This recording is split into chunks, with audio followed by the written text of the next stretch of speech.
when it comes to the healing process, or indeed recovery, or implementing any substantial change in our lives, we tend to be extremely hard on ourselves.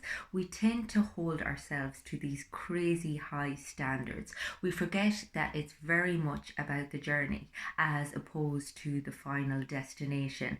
And we assume if we experience any type of a setback, that it somehow deems our journey a failure. And we can become very disillusioned and very frustrated with ourselves. And if you think about it, if you were working for an employer and they constantly put you down every time you made a mistake, you wouldn't really feel all that motivated to put in your best work for them, would you? And yet we treat ourselves so unkindly. We speak to ourselves so punitively and still expect great results. And I suppose we talk a lot about the internal critic, which is basically an internalization of criticism you would have received when you were growing up. And we assume that we have to abolish the internal critic, but the internal critic is basically just our superego. It is designed to protect us, and by us trying to shut it out completely is counterproductive because it's there for a reason.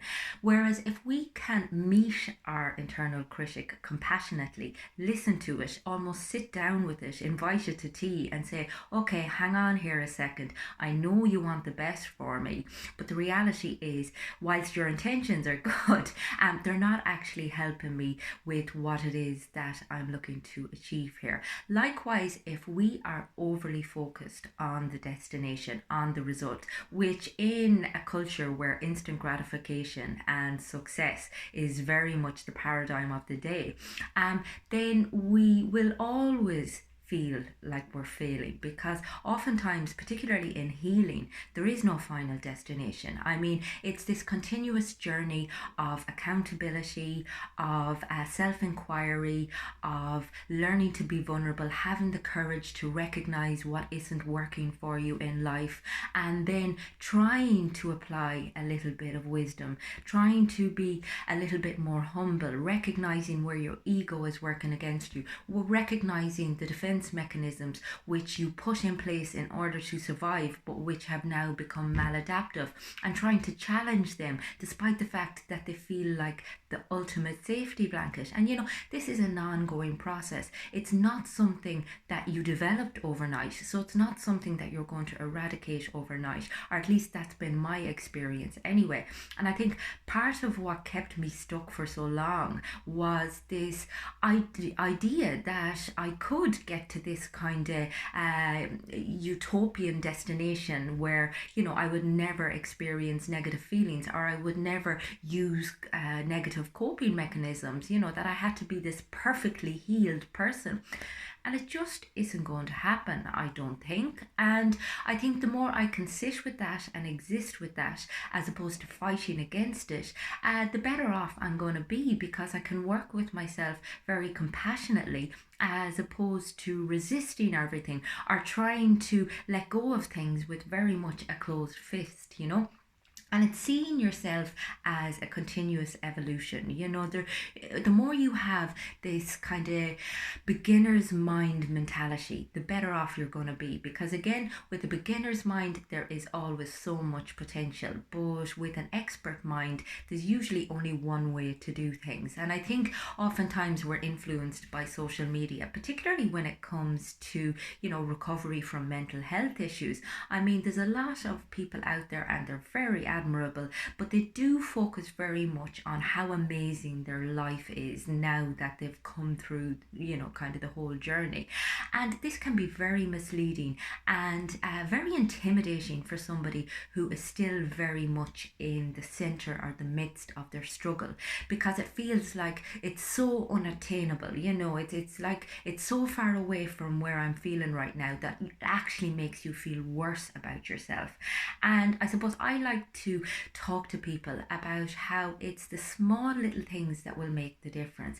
But it's not going to be a rapid change. It's very incremental, but it's a beautiful journey, you know. And it's, if you can kind of take a little bit of the pressure off yourself and just allow yourself to be curious about what it is that's coming up for you, you know, this journey into self-awareness, recognizing the things that are holding you back, recognizing how attached you are to your own struggle and your own suffering and the stories that you have about the world and the people in it.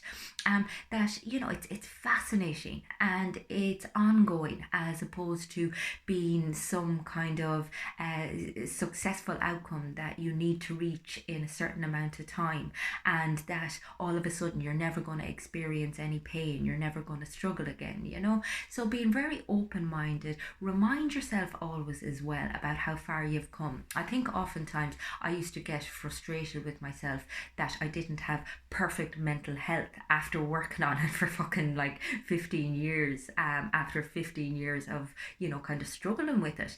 And I now accept that this is something that's ongoing for me, something that I'm always going to be kind of weaving in and out of. And every time that I get stuck in a place, or that I find myself struggling again, as opposed to focusing on, you know, why I haven't got to this place where I'm always 100% okay, I can instead look back to when I was in a place where I just thought my life wasn't worth living, you know. And if you can kind of take that sort of perspective to things, if you can see how far you've come, as opposed to focusing on how far it is that you have to go, you will feel a lot more positive about where you're currently at. Because again, we can continuously beat ourselves up and criticize ourselves, or we can encourage ourselves, we can talk to ourselves as we would our children, you know, be very compassionate, be very encouraging, as opposed to always pushing them down for what it is that they're getting wrong. And it's recognizing that you have survived for a reason, and this is where the faith element has come in for me. I mean, there's been times I've literally been like, what is the point when I still feel this bad at times, you know? Why do I still continue to struggle?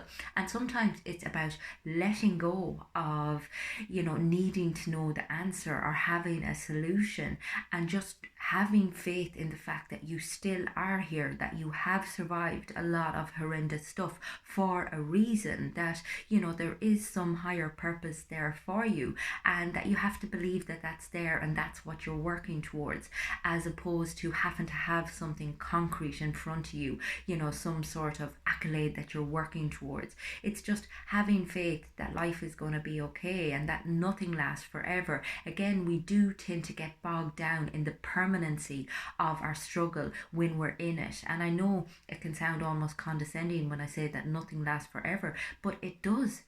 Like everything passes, you know, and even when you're in the darkest place ever, that too will pass.